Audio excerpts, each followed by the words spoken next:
Assalamualaikum warahmatullahi wabarakatuh. Kami dari kelompok 8 akan mempresentasikan standar audit 265 mengenai pengomunikasian defisiensi dalam pengendalian internal kepada pihak yang bertanggung jawab atas tata kelola dan manajemen. Yang beranggotakan saya Sinta Febriana Pambudi Putri dengan NIM C2210195, Saya Davina Asrami Pasha dengan NIM C2210193.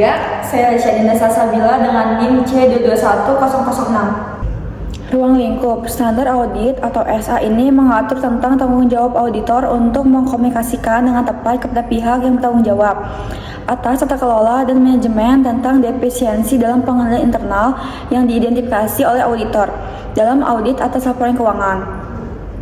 Auditor diharuskan untuk memperoleh pemahaman tentang pengendalian internal yang relevan dengan audit pada saat mengidentifikasi dan menilai risiko kesalahan penyajian material.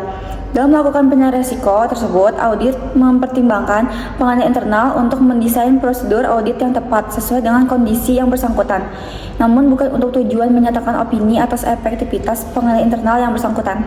Selanjutnya, definisi. Untuk tujuan SA ini, istilah berikut memiliki makna. A. Defisiensi dalam pengendalian internal. Hal ini terjadi ketika suatu pengendalian didesain, diterapkan, atau dioperasikan sedemikian rupa, sehingga pengendalian tersebut tidak dapat mencegah atau mendeteksi dan mengkoreksi kesalahan penyajian dalam laporan keuangan secara tepat waktu. Tidak ada suatu pengendalian yang diperlukan untuk mencegah atau mendeteksi dan mengkoreksi kesalahan penyajian dalam laporan keuangan 10 secara tepat waktu. B. Defisiensi signifikan dalam pengendalian internal. Suatu defisiensi atas kombinasi beberapa defisiensi dalam pengendalian internal yang menurut pertimbangan profesional auditor adalah cukup penting untuk mendapatkan perhatian dari pihak-pihak yang bertanggung jawab atas tata kelola. Ketentuan ketika auditor telah mengidentifikasi satu atau lebih defisiensi dalam pengendalian internal, auditor harus menentukan berdasarkan pekerjaan audit yang telah dilaksanakan apakah defisiensi tersebut baik secara individual maupun secara kombinasi merupakan defisiensi signifikan. Auditor harus mengomunikasikan secara tertulis tentang defisiensi signifikan dalam pengendalian internal yang diidentifikasi selama audit kepada pihak yang bertanggung jawab atas tata kelola secara tepat waktu. Auditor juga harus mengomunikasikan kepada manajemen pada tingkat tanggung jawab yang tepat secara tepat waktu. Yang A. Secara tertulis, defisiensi signifikan dalam pengendalian internal yang oleh auditor telah dikomunikasikan atau akan dikomunikasikan kepada pihak yang bertanggung jawab atas tata kelola, kecuali jika hal itu tidak tepat untuk dikomunikasikan secara langsung kepada manajemen dalam kondisi tersebut.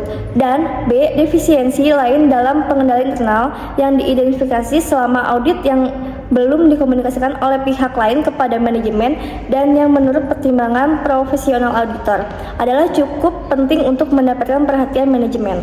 Berikut ada penentuan apakah defisiensi dalam pengendalian internal telah diidentifikasi.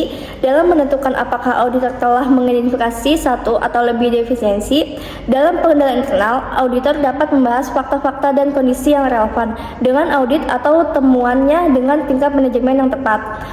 1. Pemahaman manajemen tentang menyebabkan dari defisiensi baik yang sebenarnya maupun yang diduga. 2. Pengecualian yang muncul dari defisiensi yang telah diketahui oleh manajemen, sebagai contoh kesalahan penyajian yang tidak dapat dicegah oleh pengendalian teknologi informasi yang relevan. 3. Indikasi awal dari manajemen tentang respon mereka terhadap temuan-temuan tersebut. Selanjutnya, komunikasi atas defisiensi signifikan dalam pengendalian internal kepada pihak yang bertanggung jawab atas tata kelola. Tingkat kerincian dalam mengomunikasikan defisiensi signifikan merupakan pertimbangan profesional auditor terhadap kondisi. Faktor-faktor yang dapat dipertimbangkan oleh auditor dalam menentukan tingkat kerincian komunikasi mencakup sifat entitas, ukuran dan kompleksitas entitas, sifat defisiensi signifikan yang diidentifikasi oleh auditor, komposisi tata kelola entitas, serta ketentuan peraturan perundang-undangan tentang komunikasi atas jenis spesifik dalam defisiensi pengendalian internal. Manajemen dan pihak yang bertanggung jawab atas tata kelola mungkin telah menyadari adanya defisiensi signifikan yang diidentifikasi oleh auditor dalam auditnya dan dapat memilih untuk tidak memperbaikinya karena pertimbangan biaya atau pertimbangan lainnya. Tanggung jawab untuk mengevaluasi biaya dan manfaat penerapan tindakan perbaikan berada pada manajemen dan pihak yang bertanggung jawab atas tata kelola. Komunikasi atas defisiensi dalam pengendalian internal kepada manajemen. Ketika auditor telah mengomunikasikan defisiensi dalam pengendalian internal, selain defisiensi signifikan kepada manajemen dalam periode lalu, dan manajemen memilih untuk tidak memperbaiki defisiensi tersebut dengan alasan biaya atau alasan lain, auditor tidak perlu mengulangi komunikasi tersebut dalam periode kini. Auditor juga tidak diharuskan untuk mengulangi informasi mengenai defisiensi tersebut jika sebelumnya pihak lain telah melakukan komunikasi tersebut kepada manajemen. Namun, auditor mungkin perlu melakukan komunikasi ulang atas defisiensi lainnya tersebut jika terjadi pergantian manajemen atau ada informasi baru yang diterima oleh auditor yang dapat mengubah pemahaman sebelumnya oleh auditor dan manajemen mengenai defisiensi tersebut. Meskipun demikian, kegagalan manajemen untuk memperbaiki defisiensi lainnya dalam pengendalian internal yang telah dikomunikasikan sebelumnya dapat menjadi sebuah defisiensi signifikan yang membutuhkan komunikasi dengan pihak yang bertanggung jawab atas tata kelola. Perlu atau tidaknya komunikasi kepada pihak yang bertanggung jawab atas tata kelola ini merupakan hal yang membutuhkan pertimbangan auditor.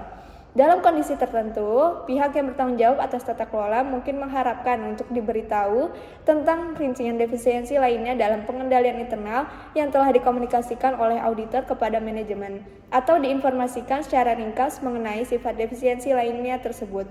Sebagai alternatif, auditor dapat mempertimbangkan untuk menginformasikan kepada pihak yang bertanggung jawab atas tata kelola tentang komunikasi dari auditor kepada manajemen mengenai defisiensi lainnya tersebut. Isi komunikasi tertulis atas defisiensi signifikan dalam pengendalian internal. Defisiensi signifikan dapat dikelompokkan bersama untuk tujuan pelaporan, apabila hal itu tepat dilakukan. Auditor juga dapat memasukkan dalam komunikasi tertulis saran mengenai tindakan perbaikan atas defisiensi tersebut, respon yang telah dilaksanakan manajemen atau respon yang diusulkan kepada manajemen, dan pernyataan mengenai apakah auditor telah melakukan verifikasi terhadap implementasi atas respon manajemen. Auditor dapat mempertimbangkan informasi di bawah ini sebagai konteks tambahan dalam komunikasi. Yang pertama, suatu indikasi bahwa jika auditor melaksanakan prosedur yang lebih ekstensif atas pengendalian internal, auditor mungkin dapat menemukan lebih banyak defisiensi untuk dilaporkan, atau menyimpulkan bahwa beberapa defisiensi yang telah dilaporkan sesungguhnya tidak perlu dilaporkan. Yang kedua, suatu indikasi bahwa komunikasi tersebut disediakan untuk kepentingan pihak-pihak yang bertanggung jawab atas tata kelola dan mungkin saja tidak sesuai untuk tujuan lain. Peraturan perundang-undangan dapat mewajibkan auditor atau manajemen untuk menyediakan salinan komunikasi tertulis atas defisiensi signifikan yang dibuat oleh auditor kepada otoritas pengatur yang tepat. Dalam hal ini, komunikasi tertulis tersebut dapat mengidentifikasi otoritas pengatur tersebut. Mungkin itu saja presentasi kami, kurang lebihnya mohon dimaafkan. Wassalamualaikum warahmatullahi wabarakatuh.